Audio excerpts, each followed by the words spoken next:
the Scamily, for the Scamily, we the Scamily, we the Scamily, this the Scamily, I'ma lay somebody's down for the Scamily. Why are you being quiet for? Why are you quiet? I seen this on the episode of Martin when he was quiet and he let Gina do all. Forget it. Hey, what's up, everybody? Welcome to the Scamily table.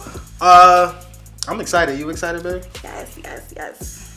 So, my name is Reem, Baptiste. I'm the writer and director of Pieces. Hi, and I'm Streetsy Baptiste. I am the executive producer of Pieces. First and foremost, shout out to Vakila, always holding us down, have us on set, drinking responsibly. Scamily table is basically like a recap after every episode, and we basically give you some things you may not have seen. We touch on some topics in the episodes, and we basically tie in the topics of the episode to current events of today. The whole show kind of opens up with the dynamic of Rock and Seven and how they've changed within a year. And it basically opens up with Seven is over it. She just is over the relationship and she wants to leave. What I want to know is she wrong for leaving Rock? What you think? I mean, if she feels like that's what's best for her, then no, it's not. She's not wrong. They not married. Like, there's no vows involved. No, she's not wrong. Like, why would she be wrong? Do you think she's wrong?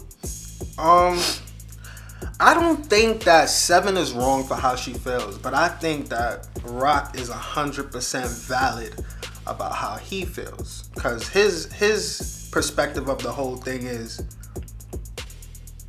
you want to leave me because the energy is off. Meanwhile, from the beginning, Rock has been putting up with her bullshit. Rock has been there when she got shot.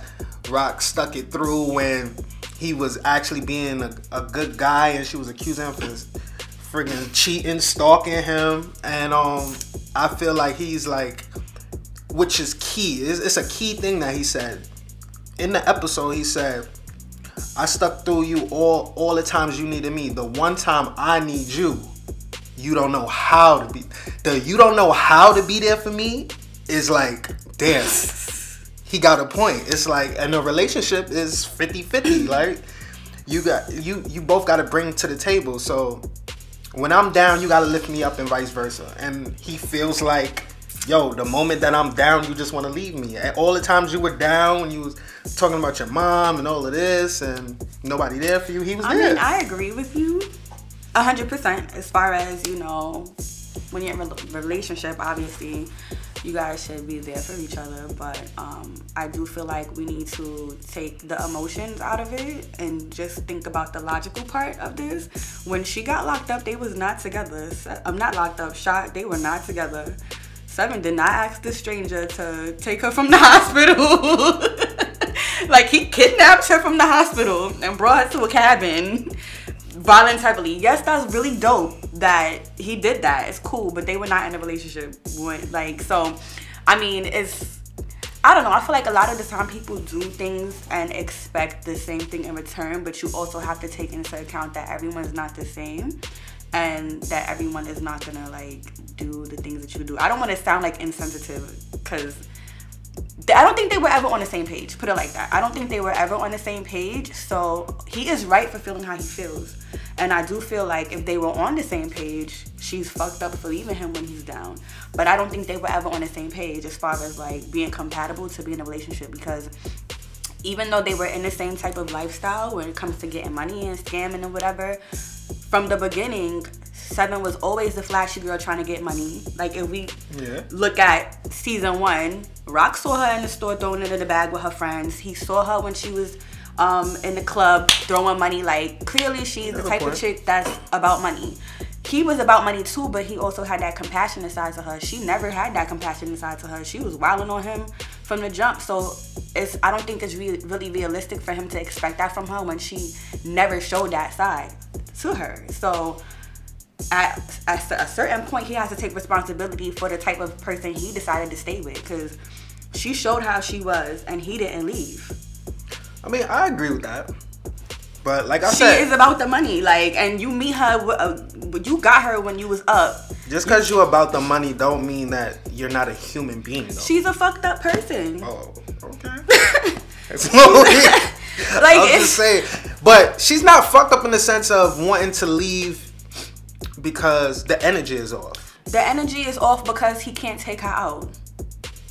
If he was robbing banks and being broke, or if he was still spending money on her while he was broke, she would have been okay. It's not about the energy, because a lot of niggas that have money are trash niggas and they treat you like shit, but a lot of girls stay with them because they getting clothes, they getting they weave, they getting fly. So it's not about the energy. She could say it's about the energy all she wants to. It's because he's not buying her Celine bags and shit no more, and they not going on dates. That's what she said. We don't go out no more. Keep it a buck, my dude. You don't even pay the rent. You don't even pay the rent. You don't take me nowhere. Every time we talk, we argue, but y'all been arguing. They've been arguing. Yeah, they've been so arguing. Now the arguing is fucked up because he can't take you out after y'all argue. Like, let's keep it a buck. So basically what you're saying is the problems, it's been problematic, but the money made everything all right. Exactly. So now that there's no money, now all of the problems that been there is revealed in your exactly, because it's like, so she's not wrong for leaving, because it's kind of like, go find a nigga that's gonna do the things that you want to do for you. Like, go find a nigga that don't give a fuck about how you feel, that's gonna spend money on you. Like, find who's good for you and find somebody that's gonna have that compassionate side, that's gonna be there for you while you down now. He's better now that he's taken several L's. So you see who people really are when you don't have no money. When you don't have no money. Interesting. Honestly. Okay. So I want to know what you guys think. Neither one of them are wrong, honestly. I want to know what you guys think. Do you think Seven is right for leaving? Do you think she's wrong for leaving?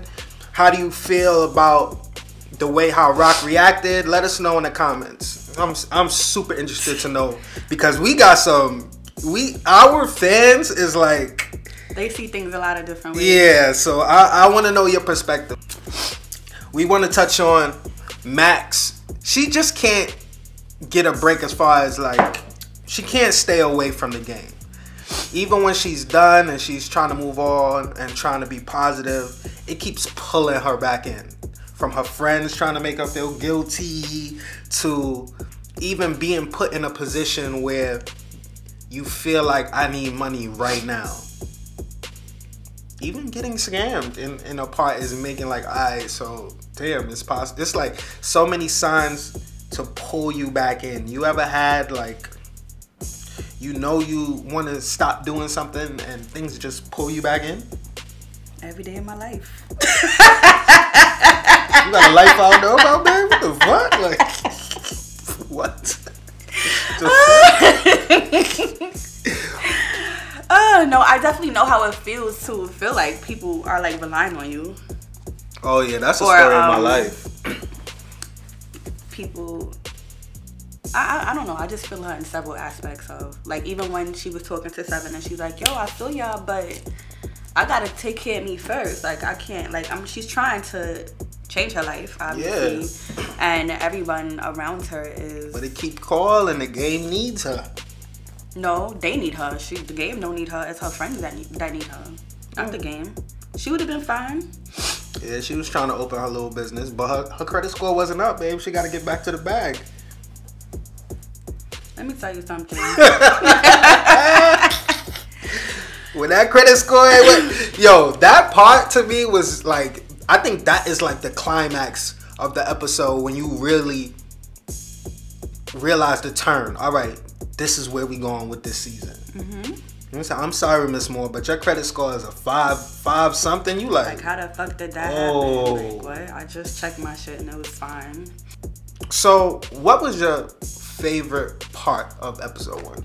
I think my favorite part was everybody getting together for Ben's birthday, and just how that whole energy just shifted, right? Shifted when he got served. It was kind of like, first of all, how is this whole stranger there and nobody realized? Nobody realized. Like, who invited you because I don't know about you, but my eyes be open. Like, who is this person? What the fuck you doing here?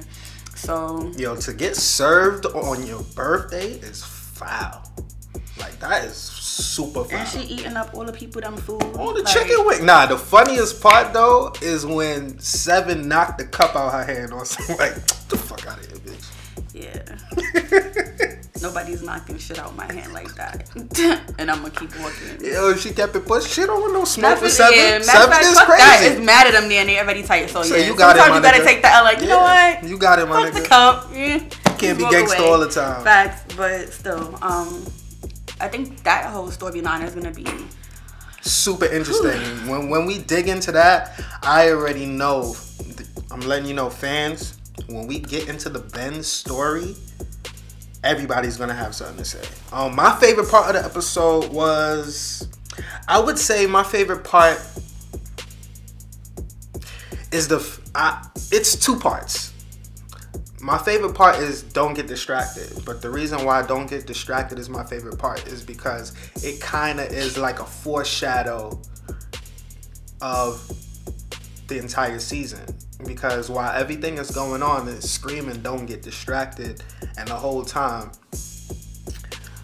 Nana is in her own world stealing people mail. You know what I mean? Stealing people mail, and it ties into the whole end from her credit score dropping to her realizing it's the friggin' mail lady. So I think that's my favorite part because I want to see what's next. Even the episode ends on something like, come inside, bitch. Let me holler at you. Word. So yeah, I can't wait for the fans to see how that unfolds. So that's my favorite part. But you guys, let us know what's your favorite part. Let us know who you think is right, Rock or Seven for leaving. And leave a comment in there. And tell us some things that you think we should talk about at the Scamily table. Also, let us make sure you're subscribed to our YouTube channel. Yeah, don't just watch. We need the subscribers so people can see this is something that needs to be on the big screen, on Netflix, or anywhere. Wherever we can get. Yeah, wherever we can get. You feel me? No, a lot of people say that this belongs on TV, and it's just like, well, we need y'all to spread the word. Yeah. And to subscribe button is free. Yeah. Pop, that's all you gotta do. That's it, you know. And you don't even really have to have a YouTube channel to subscribe. All you gotta have is a Gmail. So just add your Gmail to it, and then you can subscribe when you log in. That's it. So we want to thank y'all for chilling with us at the Scamily table. Yes. And tune in next week after episode 2. We're going to do the same thing, same place. Yep. Peace. Later. Welcome to Brooklyn, nigga. Don't get distracted. We rich off for cooking that plastic, but don't get distracted. Talking money, money, money.